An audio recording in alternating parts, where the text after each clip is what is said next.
சாதிய வன்கொடுமைகள், அதாவது சாதிகளை வந்து மேல் ஜாதி கீழ் ஜாதி இந்த மாதிரியான விஷயங்கள்லாம் வந்து சவுத் ஆப்பிரிக்கன் கிரிக்கெட் டீம்ல இருக்குது அப்படின்னு சொன்னா உங்களால நம்ப முடியுதா? எஸ், சாதிய கொடுமைகள், சாதிய ஏற்றத்தாழ்வுகள் இதெல்லாமே வந்து இந்தியாவில தான் வந்து இருக்குதுன்னு சொல்லி நமக்கு வந்து தெரியும். பட் உலகம் ஃபுல்லா அது வெவ்வேறு வடிவங்கள்ல இருக்குது. அந்த மாதிரி நம்ம இந்தியர்கள் எல்லாருனாலையும் ரசித்து பார்க்கக்கூடிய ஒரு சவுத் ஆப்பிரிக்கன் கிரிக்கெட் டீம், அதாவது இந்தியன்ஸுக்கு சவுத் ஆப்பிரிக்கா நியூசிலாந்து இந்த டீம் வந்து ரொம்பவே பிடிக்கும். எஸ்பெஷலி அந்த டீமுக்கு வந்து சப்போர்ட்டர்ஸ் வந்து அதிகமா யாரும் இருக்க மாட்டாங்க. பட் இந்தியன்ஸுக்கு பர்டிகுலர் அந்த டீம் வந்து ரொம்பவே பிடிக்கும். அந்த நம்ம உன்னித்து கவனித்து பார்க்கக்கூடிய இந்த சவுத் ஆப்பிரிக்கன் டீம்ல ஒரு சாதிய ஏற்றத்தாழ்வுகள் வந்து கண்டிப்பா இருந்துகிட்டே தான் இருக்குது. பிகாஸ் சவுத் ஆப்பிரிக்கால ஒயிட் பீப்புளும் இருக்காங்க, பிளாக் பீப்புளும் இருக்காங்க. அந்த சவுத் ஆப்பிரிக்கன் கிரிக்கெட் டீம்ல 1991க்கு முன்னாடி வரைக்குமே பார்த்துக்கிட்டீங்கன்னா ஒயிட் பீப்புள் தான் வந்து அதிகமா வந்து எப்பவுமே இருப்பாங்க. பிளாக் பீப்புள் வந்து அவ்வளவா பார்க்கவே முடியாது. ஜஸ்ட் ஏதாவது 1 or 2 பீப்புள் தான் வந்து கண்டிப்பா வந்து நம்மளால பார்க்க முடியும். எஸ்பெஷலி வந்து மக்காயா என்டினி. ஆனா மக்காயா என்டினி அப்படிங்கிற ஒரே ஒருத்தர் தான் பிளாக் பீப்புள் வந்து சவுத் ஆப்பிரிக்கன் கிரிக்கெட்டுக்காக விளையாண்டு இருந்திருக்காரு. பட் மீதி இருக்கக்கூடிய 10 பேர் வந்து ஒயிட் பீப்புள் தான் இருப்பாங்க. அவங்களுடைய ஆதிக்க முறைகள் தான் வந்து அந்த இடத்துல எப்பவுமே இருக்கும். ஸோ இந்த சமயத்துல மார்க் பவுச்சர், கிரேம் ஸ்மித் இவங்களாம் வந்து நம்ம வந்து ஆல்ரெடி கேள்விப்பட்டிருப்போம். ஒரு legendary players, south African players.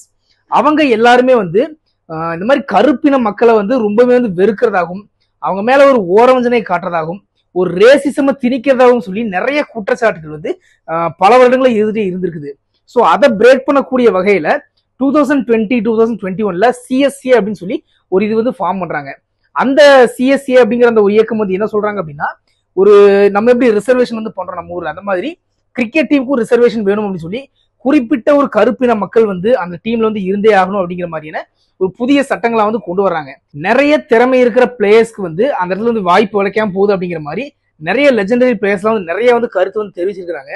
But அந்த கருத்துக்களை எல்லாம் வந்து உடைக்கும் விதமாக சவுத் ஆப்பிரிக்கன் கிரிக்கெட் டீம் வந்து பல வருடம் கழித்து இந்த வருடம் 2025ல வேர்ல்டு டெஸ்ட் சாம்பியன்ஷிப் வந்து அடிச்சிருக்காங்க. எஸ், 2025 வந்து சோக்கர்ஸ், லூசர்ஸ், ஒரு லக்கே இல்லாத டீம் அப்படின்னு சொல்லப்படக்கூடிய ஆர்சிபி, ஆர்எஸ்ஏ, அதாவது சவுத் ஆப்பிரிக்கன் கிரிக்கெட் டீம், இவங்க எல்லாருமே வந்து இந்த வருஷம் வந்து வேர்ல்டு டெஸ்ட் சாம்பியன்ஷிப் வந்து அடிச்சிருக்காங்க. 2025 அப்படிங்கிறது என்னுடைய பாயிண்ட் ஆஃப் வியூல ரொம்பவே வந்து ஒரு அன்லக்கியான பிளேயர்ஸ், அன்லக்கியான பர்சன்ஸ் எல்லாரும் யாரெல்லாம் இருக்கிறாங்களோ அவங்க எல்லாருக்குமே வந்து ஒரு லக்கியஸ்டான ஒரு வருடமா மாறிது அப்படிங்கிறதுல எந்த விதமான மாற்று கருத்துமே கிடையாது. So yes, Australia versus South Africa match வந்து நடந்துச்சு. நடந்ததுல ஆஸ்திரேலியா வந்து ஃபர்ஸ்ட் பேட்டிங் பிடிச்சிட்டு 212 ரன்ஸ் வந்து அடிச்சிருந்தாங்க.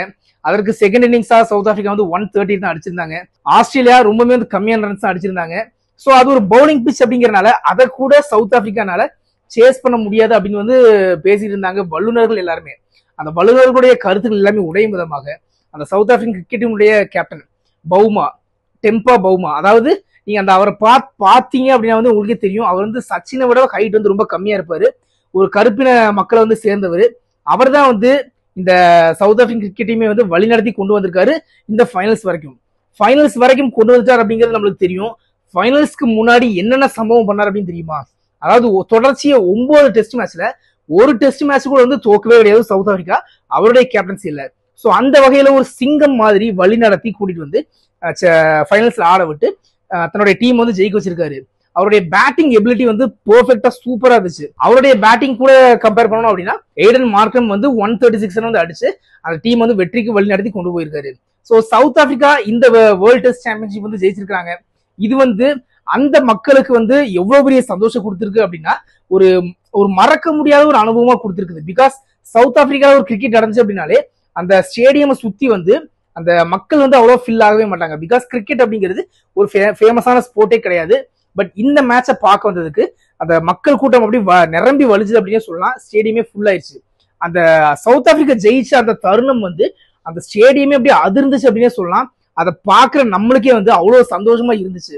பிகாஸ் ரேசிசம், அதாவது சவுத் ஆப்பிரிக்கன் டீம் வந்து ஜெயிச்சது அப்படிங்கிறது ஒரு புறம், ரேசிசத்தை வென்று ஜெயிச்சிருக்காங்க அப்படிங்கிறது இன்னொரு புறம். இது வந்து ஒரு மிகப்பெரிய ஒரு ஸ்பெஷலான வெற்றி அப்படிங்கிறது என்னுடைய பாயிண்ட் ஆஃப் வியூல தெரியுது. இந்த மாதிரியான தொடர்ந்து இப்போ வேர்ல்டு டெஸ்ட் சாம்பியன்ஸ் ஜெயிச்சிட்டாங்க. இதே மாதிரி தொடர்ந்து அடுத்தடுத்த ஐசிசி நடத்தக்கூடிய டோர்னமெண்ட் எல்லாமே வந்து ஜெயிப்பாங்க அப்படின்னு சொல்லி நம்ம நம்பலாம். பிகாஸ் கிரிக்கெட் ஆரம்பிச்சு எத்தனையோ வருடங்களாச்சு. அதுல வந்து சவுத் ஆப்பிரிக்கா வந்து ஐசிசி நடத்துற டோர்னமெண்ட் வந்து அவ்வளவு ஜெயிக்கவே கிடையாது.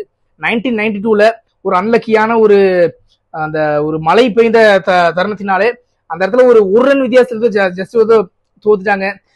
ஒன் செகண்ட் 1999 அதே மாதிரி தான் நடந்துச்சு. 2003ல 2007 இது மாதிரி தொடர்ச்சியா வருடங்கள அந்த ஐசிசி நடத்துற டோர்னமெண்ட் எல்லாமே வந்து ஒரு மயிரிலை அப்படின்னு சொல்லுவாங்க பாத்தீங்களா, அந்த மயிரிலையில வந்து மிஸ் ஆகி போய் தான் வந்து எல்லா மேட்சுமே தோத்துருக்காங்க. ஸோ சோக்கர்ஸ் ஒரு பேட் லக் அப்படின்னு சொல்லப்படக்கூடிய சவுத் ஆப்பிரிக்கா ஜெயிச்சதுல உண்மையிலே வந்து எனக்கு வந்து ரொம்ப சந்தோஷமா இருக்குது. ஸோ இதுதான் வந்து வேர்ல்ட் டெஸ்ட் சாம்பியன்ஷிப்ல நடந்த ஒரு சம்மரி அப்படின்னே சொல்லலாம்.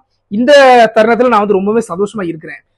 இதே மாதிரி உங்களுக்கு ஏதாவது ஒப்பீனியன்ஸ் இருந்துச்சு அப்படின்னா நீங்க கீழே கண்டிப்பா கமெண்ட் செக்ஷன்ல சொல்லுங்க. நான் உங்களை அடுத்த வீடியோல சந்திக்கிறேன். Until then, it's me, Ambrose Stephen, signing off.